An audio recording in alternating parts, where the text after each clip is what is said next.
నమస్తే ఓర్గల్ 9 న్యూస్ కి స్వాగతం. భారత్ మాతాకి జై అనే నినాదం శత్రువుల గుండెల్లో గింగిరాలు తిరుగుతుందని ప్రధానమంత్రి నరేంద్ర మోడీ అన్నారు. అది శత్రువుల వెన్నులో వణుకు పుట్టించిందని వ్యాఖ్యానించారు. మంగళవారం పంజాబ్లో ఆదంపూర్ ఎయిర్ బేస్ ను సందర్శించిన సందర్భంగా జవాన్లను ఉద్దేశించి ప్రధాని మోడీ ప్రసంగించారు. భారత్ మాతాకి జై అంటూ ప్రసంగం ప్రారంభించారు. ఉగ్రవాదాన్ని అంతం చేయాలనే మన సైన్యం శపథం చేసింది. మన సైన్యం చూపించిన శక్తి సామర్థ్యాలను ఎన్నో ప్రశంసలు చేసిన తక్కువే అని అన్నారు. బ్లాక్మెయిల్ను అపహాస్యం చేసింది. భారత్ శక్తి సామర్థ్యాలు చూసిన నా జీవితం ధన్యమైందని మోడీ అన్నారు. యుద్ధ క్షేత్రంలోనూ భారత్ మాతాకి జై అనే నినాదాలు చేశామని, ఆకాశం నుండి పాతాళం వరకు ఆ నినాదం మారుమోగిందన్నారు. ఈ భూమి నుంచి వీర సైనికులందరికీ సెల్యూట్ చేస్తున్నానని, మీ పరాక్రమంతో ఆపరేషన్ సింధూర్ నినాదం ప్రపంచమంతా మారుమోగుతుందన్నారు. ప్రతి భారతీయుడు సైన్యానికి మద్దతుగా నిలబడ్డాడన్నారు. భారత సేనలకు కృతజ్ఞతలు చెప్తున్నానని తెలిపారు. ధర్మ సంస్థాపన కోసం ఆయుధం పట్టడం మన సాంప్రదాయమని, మన విధానం, మన అక్క చెల్లెల నుదుటి సింధూరం తుడిచిన వాని ఇంట్లో నట్టింటిలోకి వెళ్లి నాశనం చేశామని అన్నారు. ఈ సందర్భంగా ప్రధాని మోడీ ఉద్వేగపూరిత ప్రసంగం చేశారు. भारत माता की, भारत माता की, भारत माता की।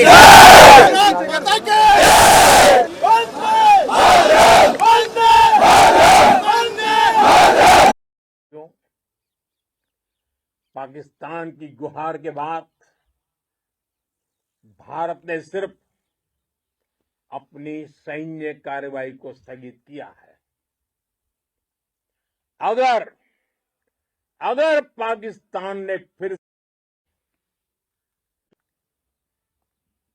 और मैं आज सुबह सुबह आपके बीच आया हूं आपके दर्शन करने के लिए। जब वीरों के पैर धरती पर पड़ते हैं, आप और आपके साथी होंगे। आप सभी वर्तमान के साथ ही देश की आने वाली पीढ़ियों की और उनके लिए भी नई प्रेरणा बन गए हैं। मैं वीरों की इस धरती से आज एयरफोर्स, नेवी और आर्मी के सभी जाबाजों, बीएसएफ के अपने शूरवीरों को सैल्यूट करता हूं।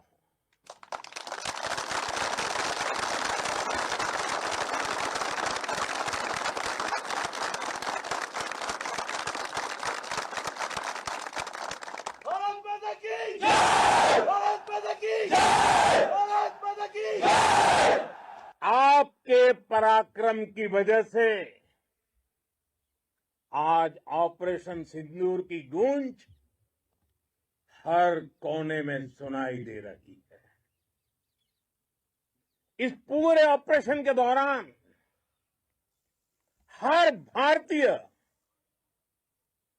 आपके साथ खड़ा रहा। हर भारतीय की प्रार्थना आप सभी के साथ है और गुरु गोविंद सिंह जी की भी धरती है। गुरु गोविंद सिंह जी ने कहा था, 1.25 लाख से एक लड़ाऊं, चिड़ियन ते मैं बात तुड़ाऊं, तबे गुरु गोविंद सिंह नाम कहाऊं। अधम के नाश उन्होंने जिसे एक ही अंजामवादी चैन की सांस ले सके। हम घर में घुसकर मारेंगे और बचने का एक मौका तक नहीं देंगे। लेकिन ये पंक्तियां आपने वो किया, दुश्मन साथ सबके सब ढेर हो गए। मैं देश के सभी एयरबेस से जुड़ी लीडरशिप की, भारतीय वायुसेना के हर एयर वॉरियर की हृदय से सराहना करता हूं। भारतीय सेनाओं के सामर्थ्य की एक मजबूत पहचान बन चुकी है। एक लड़ाइयां देखी हैं या फिर आकाश जैसे हमारे, और मुझे गर्व है के साथ गेम में पाकिस्तान ने फिर ये जुनून, ये जज्बा, టెస్ట్ క్రికెట్ కి రిటైర్మెంట్ ప్రకటించిన ఒక్కరోజు తర్వాత విరాట్ కోహ్లీ తన భార్య అనుష్క శర్మతో కలిసి మంగళవారం బృందావన్ ధామను సందర్శించారు. ఆధ్యాత్మిక ప్రవృత్తికి పేరుగాంచిన ఈ జంట వారి దీర్ఘకాల ఆధ్యాత్మిక మార్గదర్శి స్వామి ప్రేమానంద్ మహారాజ్ దగ్గరికి వెళ్లి ఆశీర్వాదం తీసుకున్నారు. సోషల్ మీడియాలో వైరల్ అవుతున్న ఈ ఒక్క వీడియోలో కోహ్లీని ఆధ్యాత్మిక గురువు మీరు ఎంతో సంతోషంగా ఉన్నారా అని అడుగుతారు. बहिर्मुखी मतलब दर से कोई मतलब नहीं रखता कोई, तो संत समागम देते हैं। फिर दूसरी जब कृपा, ये शांति का रास्ता नहीं, किसी को भी वैराग्य होता है पहुंचते कि इतना झूठा संसार को छुड़ाने का कोई भी औषधि नहीं रखता, का दर्शन करके बदला है। तो कभी प्रतिकूलता जिस सत्य मार्ग में चलधार कर लो, अपने जीवन को सत्य में ले आओ, तो अगला जो होगा वो बहुत जोर का हो। श्रीवान धनवान कुलवान नहीं होता, मैं कुलवान धनवान श्रीवान का बदल जाए। बहुत जन्म व्यतीत हो गए, अब एक बार आपसे मिलना चाहती हूँ, एक बार आपसे मिलना चाहते हैं। प्रभु मुझे आप चाहिए। क्या नाम जब से सांख्य योग, अष्टांग योग नहीं ना, सनकादि से बढ़कर कोई ज्ञानी नहीं जपते रहते। हम वृंदावनवासी प्रिया प्रीतम के उपासी, तो जो राम में राह है वही राह है। जो राधा मतलब आप ये समझी नहीं रहे, सन्यासी की जो बुद्धि होती है वो तर्क प्रधान होती, कसौटी पर कसने पर। तो हम केवल भावुकता में राधा राधा का प्रचार नहीं कह रहे कि हमने सुना और ऐसे ग्रंथों में पढ़ा और ऐसे कह रहे। किसी से कहा अरे आखिरी श्वास यदि राधा, तो और किसी साधनों की कोई आप कह रहे हैं उसको समझो। अब देखो आप लिखो, दिखाई दे रहा है राधा, ऐसे हम राधा, ये उपांशु है, इसे उपांशु कहते हैं। ये उपांशु हम 10,000 बार जप करें, अंदर ये ऐसे राधा राधा, तो आप लिख नहीं पाओगे राधा से स्नान आदि करके। జమ్మూ కాశ్మీర్లో షోపియాన్లో భద్రతా బలగాలకు ఉగ్రవాదులకు మధ్య కాల్పులు జరిగాయి. 4 ఉగ్రవాదులపై భద్రతా బలగాలు కాల్పులు జరపగా ఒక ఉగ్రవాది హతమైనట్లు తెలుస్తుంది. కుల్గాంలో మొదలైన ఎన్కౌంటర్ సోఫియాలోని అటవీ ప్రాంతాల్లో కొనసాగుతుంది. ఆర్మీ పారామిలిటరీ బలగాలు 2 గంటలకు పైగా ఉగ్రవాదులపై కాల్పులు జరిపినట్లు సమాచారం ఉంది. పక్కా ఇంటెలిజెన్స్ సమాచారంతో ఉగ్రవాదుల జాడను కనుగొన్న భద్రతా బలగాలు కాల్పులు జరపడం గమనార్థంగా మారింది. పహల్గామా ఉగ్రదాడి తర్వాత పాక్ ఉగ్ర స్థావరాలే లక్ష్యంగా భారత్ బలగాలు ముందుకెళ్తున్న సంగతి తెలిసిందే. భారత్ బలగాల కాల్పుల్లో లష్కర్ ఈ తోబియా గ్రూప్ కు చెందిన టెర్రరిస్ట్ అని తెలిసింది. కాశ్మీర్లో టెర్రరిస్టు ఫ్రీ కాశ్మీర్ పోస్టర్ను కనిపించిన గంటల వ్యవధిలోనే ఈ ఎన్కౌంటర్ మొదలవడం గమనార్థంగా మారింది. 3 పాకిస్తాన్ టెర్రరిస్టుల ఫోటోలతో పోస్టర్లు కనిపించాయి. ఏప్రిల్ 22న జరిగిన పహల్గామా ఉగ్రదాడికి కారకులైన అనుమానితులని పేర్కొంటూ 3 పాకిస్తాన్ ఉగ్రవాదుల పోస్టర్లు కనిపిస్తున్నాయి.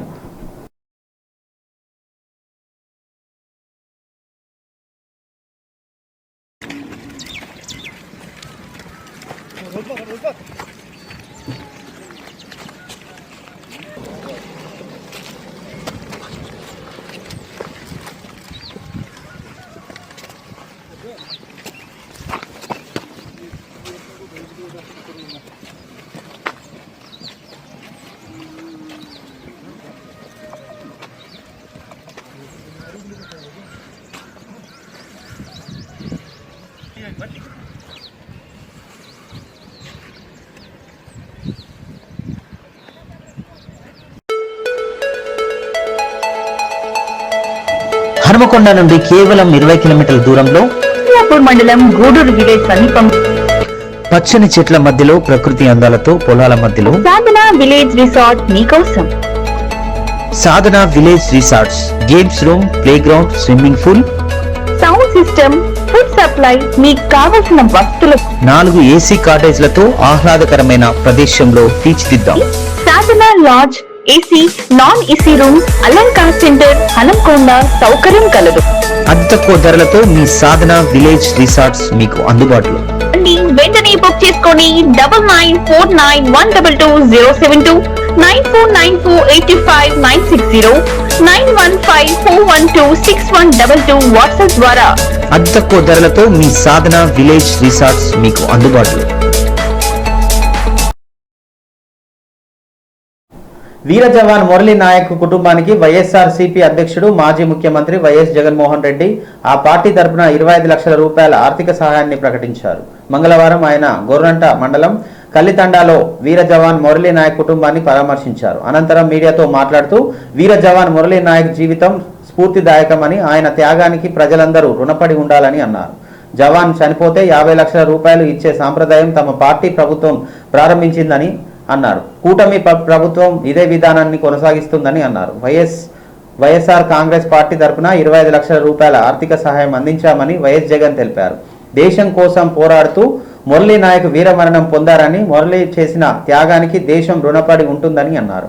మురళీ ఆత్మశాంతికి చేకూరాలని, ఆ మురళీ కుటుంబానికి వైఎస్ఆర్సీపీ అండగా ఉంటుందని వైఎస్ జగన్మోహన్ రెడ్డి మీడియా ముఖంగా మాట్లాడారు.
మురళీ నాయక్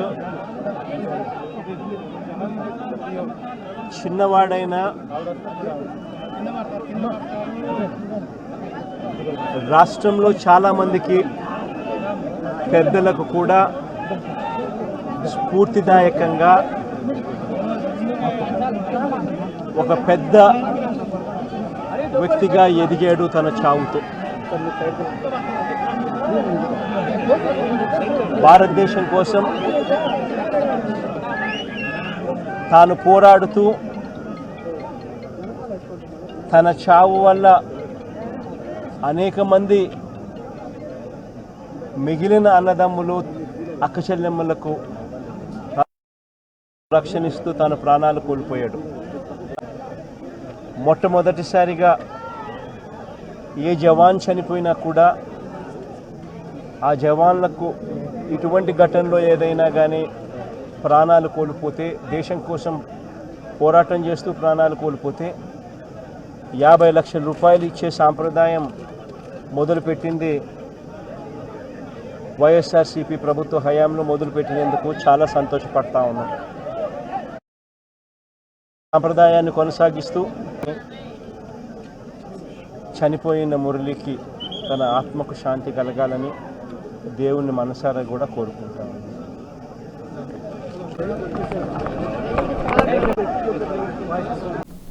ప్రతి పథకం ప్రజల మంచి కోసం తీసుకొస్తున్న ప్రభుత్వం ఉండరాదని, టీఆర్ఎస్ కుట్రలు చేస్తుందని ప్రజలు గమనించాలని డిప్యూటీ సీఎం భట్టి విక్రమార్క అన్నారు. మంగళవారం మహబూబాద్ జిల్లా ఇల్లందు నియోజకవర్గంలోని లక్ష్మీ నరసింహపురంలో ఏర్పాటు చేసిన బహిరంగ సభలో ఆయన ప్రసంగించారు.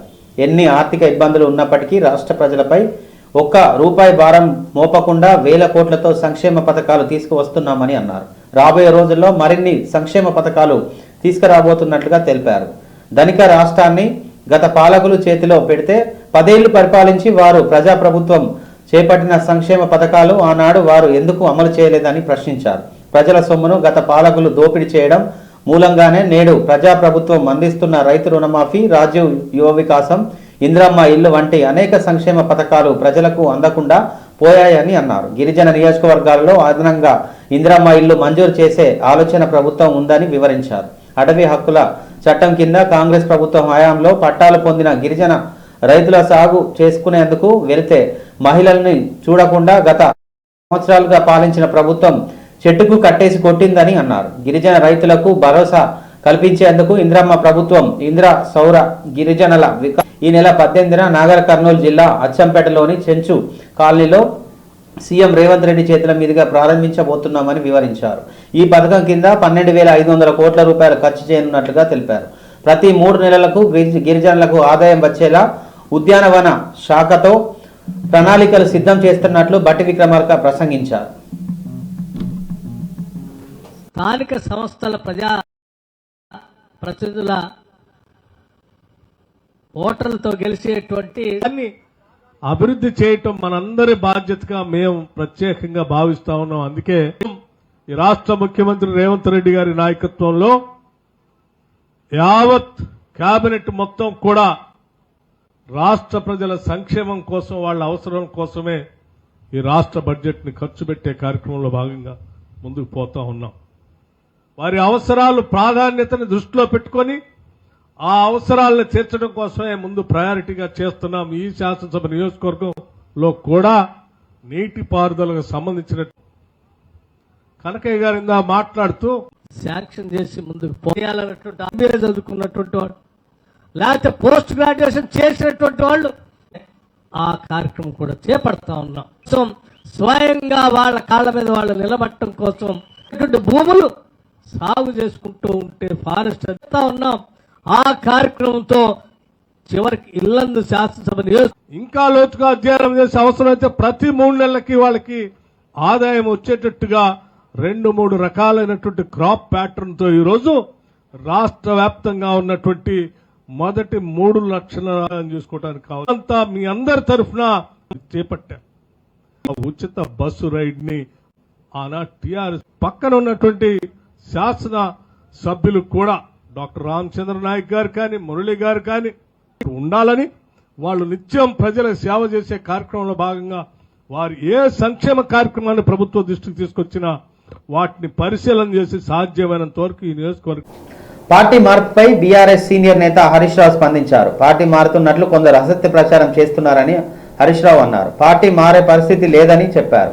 సోషల్ మీడియాలో వస్తున్న అసత్య ప్రచారాలపై గతంలోనే డీజీపీకి ఫిర్యాదు చేసినట్లు చెప్పారు. కొందరు కావాలనే అసత్య ప్రచారం చేస్తున్నారని మండిపడ్డారు. బీఆర్ఎస్ ఏర్పడక ముందు నుంచి కేసీఆర్ తోనే ఉన్నానని, కేసీఆర్ ఏం చెప్తే అది పాటిస్తానని హరీష్ రావు అన్నారు. కేసీఆర్ మాటే హరీష్ రావు బాట అని ఈ సందర్భంగా చెప్పారు. కేసీఆర్ ఏ బాధ్యత ఇచ్చినా తీసుకుంటామని, ఏ బాధ్యత లేకుండా ఒక కార్యకర్తగా పనిచేస్తామన్నారు. అంతేకాకుండా కేటీఆర్ కు బాధ్యతలు అప్పగిస్తే స్వాగతిస్తామని ప్రెస్ మీట్ లో చెప్పారు. బీఆర్ఎస్ పార్టీలో అంతర్గత కలహాలు జరుగుతున్నాయని విమర్శలు ఈ మధ్యలో వస్తున్నాయన్నారు. అధ్యక్ష పదవి కోసం కేటీఆర్, కవిత, హరీష్ రావుల మధ్య ఆధిపత్య పోటీ నడుస్తుందని, అందుకే కవిత సొంత ఎజెండాతో ముందుకు వెళ్తున్న ఊహాగానాలు ఈ మధ్య ఎక్కువయ్యాయి.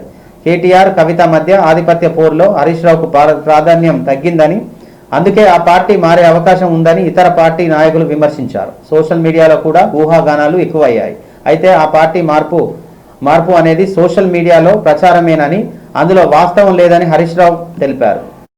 కేసీఆర్ తోనే ఉంటానని, బీఆర్ఎస్ కార్యకర్తగానే పనిచేస్తానని క్లారిటీ ఇచ్చారు హరీష్ రావు.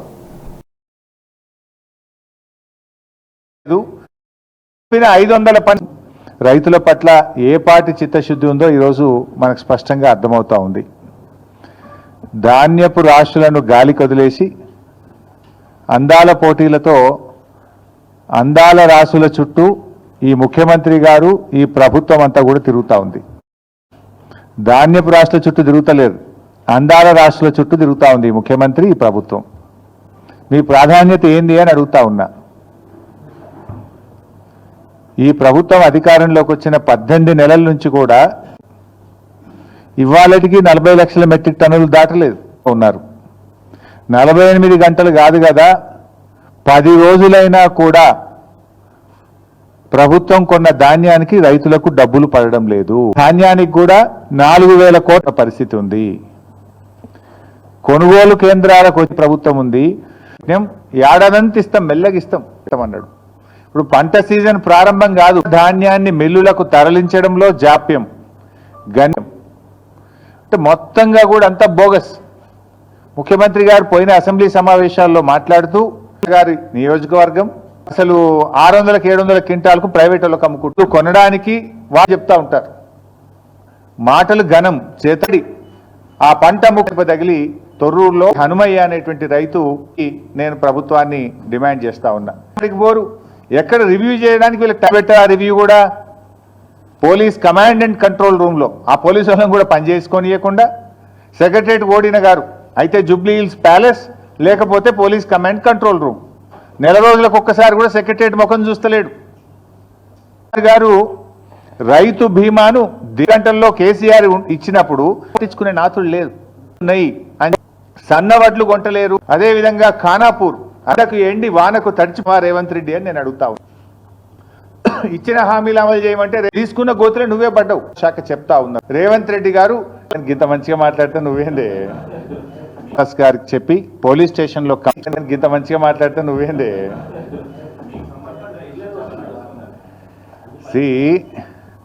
సోషల్ మీడియాలో వచ్చిన వార్తల మీద ట్విట్టర్లో నేను అదే రోజు ఖండించిన. 1, 2 చివరికి మా నాయకులు దాసోజు శ్రవణ్ గారు, ఎర్రోల శ్రీనివాస్ గారికి చెప్పి పోలీస్ స్టేషన్లో కంప్లైంట్ కూడా ఇచ్చి ఆ కంప్లైంట్ను కూడా నా ట్విట్టర్లో పోస్ట్ చేసి ఇటువంటి ఫేక్ ప్రచారం నమ్మొద్దని, తక్షణమే డీజీపీ గారు వీళ్ళ మీద చర్యలు తీసుకోవాలని చెప్పి కూడా నేను రాష్ట్ర డీజీపీ గారిని కోరిన విషయం కూడా చెప్పాను. మీరందరూ కూడా చూసింటారు. ఒక్కసారి కాదు, లో చెప్పిన, ప్రెస్ మీట్లలో చెప్పిన, చిట్ చాట్లో చెప్పిన, అనేక సందర్భాల్లో కూడా చెప్పిన. సో మీరు అన్నట్టు కేటీఆర్ గారికి నాయకత్వం అప్పచెప్తే స్వాగతిస్తాను. డెఫినెట్గా ఐ కోఆపరేట్. ఒక కార్యకర్తగా హరీష్ రావు పార్టీ నిర్ణయాన్ని, కేసీఆర్ నిర్ణయాన్ని ఎప్పుడైనా శిరసా వహిస్తాడు తప్ప గీత దాటే వ్యక్తి కాదు. ఇది నా 25 ఏళ్ల రాజకీయ ప్రస్థానం చూపిస్తుంది. 25 ఏళ్ల నుంచి నేను బీఆర్ఎస్ పార్టీలో ఉన్నాను. పార్టీ జెండా పుట్టుక నుంచి ఈ రోజు వరకు కేసీఆర్ గారి అడుగుజాడల్లో వారి సూచనలకు అనుగుణంగా పనిచేసేటువంటి ఒక కార్యకర్తగా హరీష్ రావు పనిచేసిండు, రేపు కూడా చేస్తాడు. Thank you.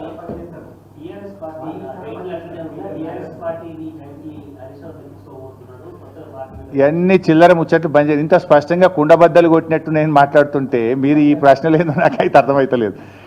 చైనా దిగుమతులపై అమెరికా 90 రోజుల ట్రాఫిక్ విరామం ప్రకటించడంతో బంగారం డిమాండ్ తగ్గింది. దేశ రాజధానిలో సోమవారం బంగారం ధర 3,400 రూపాయలకు తగ్గి 96,550కి పడిపోయింది. ఆల్ ఇండియా సరాఫా అసోసియేషన్ ప్రకారం 99.5% స్వచ్ఛత కలిగిన బంగారం ధర 10 గ్రాములకు 3,400 తగ్గి 96,100కు చేరుకుంది. గత జూలై 23, 2024లో బంగారం ధర 3,350కి పడిపోయింది. అప్పటి నుంచి 10 నెలల్లో ఇది అత్యంత భారీగా పతనంగా 99.9% స్వచ్ఛత కలిగిన బంగారం శనివారం 10 గ్రాములకు 99,950 వద్ద 99.5% స్వచ్ఛత గల పుత్తడి ధర 99,500 వద్ద స్థిరపడింది. అమెరికా, చైనా మధ్య వాణిజ్య చర్చలతో పురోగతి కల్పిస్తుంది. దీనికి తోడుగా భారతదేశం, పాకిస్తాన్ మధ్య ఉద్రిక్తతలతో కొంత ఉపశమనంతో బంగారం ధరలు బాగా తగ్గాయి అని మొహాతా ఫిటీస్లోని లిమిటెడ్లోని కమోడిటీస్ రాహుల్ అన్నారు.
గత కొద్ది రోజులుగా ఎండలు దంచికొడుతున్న విషయం తెలిసిందే. దేశవ్యాప్తంగా ముఖ్యంగా తెలుగు రాష్ట్రాల్లో ఎండలు రికార్డు స్థాయిలో నమోదవుతున్నాయి. రోజు రోజుకు పెరుగుతున్న ఉష్ణోగ్రతలతో ఉదయం 10 దాటితే చాలు ఇళ్ల నుంచి బయటికి వెళ్లే పరిస్థితి లేదు. ఈ క్రమంలో వాతావరణ శాఖ తెలుగు రాష్ట్రాల ప్రజలకు గుడ్ న్యూస్ చెప్పింది. రానున్న 4 రోజుల్లో తెలుగు రాష్ట్రాల్లో భారీ వర్షాలు కురుస్తాయని అంచనా వేసింది. సముద్రంలో అల్పపీడనం ద్రోణికి కారణంగా మంగళవారం నుంచి 4 రోజుల పాటు తెలంగాణ రాష్ట్రంలో వర్షాలు కురిసే అవకాశం ఉందని వాతావరణ శాఖ తెలిపింది. మంగళవారం, బుధవారం, గురువారం రాష్ట్రంలో కొన్ని ప్రాంతాలలో ఉరుములు మెరుపులతో గంటకు 50 నుంచి 60 కిలోమీటర్ల వేగంతో ఈదురుగాలులతో వర్షాలు కురుస్తాయని అంచనా వేసింది. మరికొన్ని జిల్లాల్లో వడగాళ్ల వానలు కురిసే అవకాశం ఉందని పలు జిల్లాలకు ఎల్లో అలర్ట్ జారీ చేసింది వాతావరణ శాఖ. రాగల 3 రోజుల్లో ఉష్ణోగ్రతలు సాధారణం కంటే 2 నుంచి 3 డిగ్రీల తగ్గే అవకాశం ఉందని తెలిపింది. మంగళవారం నిజామాబాద్, వికారాబాద్, సంగారెడ్డి, మెదక్, కామారెడ్డి, మహబూబ్ నగర్ జిల్లాలో 50 నుంచి 60 కిలోమీటర్ల వేగంతో ఎదురుగాళ్లతో కూడిన వడగాళ్ల వర్షం కురిసే అవకాశం ఉందని ఐఎండీ హెచ్చరించింది. ఆయా జిల్లాలకు ఆరెంజ్ అలర్ట్మెంట్ చేసింది. మంగళవారం వనపర్తి, నారాయణపేట, జోగులాంబ, గద్వాల జిల్లాలో నుంచి 60 కిలోమీటర్ల వేగంతో ఎదురుగాలులతో కూడిన వర్షాలు అక్కడక్కడ కురిసే అవకాశం ఉందని ఆరెంజ్ అలర్ట్ జారీ చేసినట్టు వాతావరణ శాఖ వెల్లడించింది.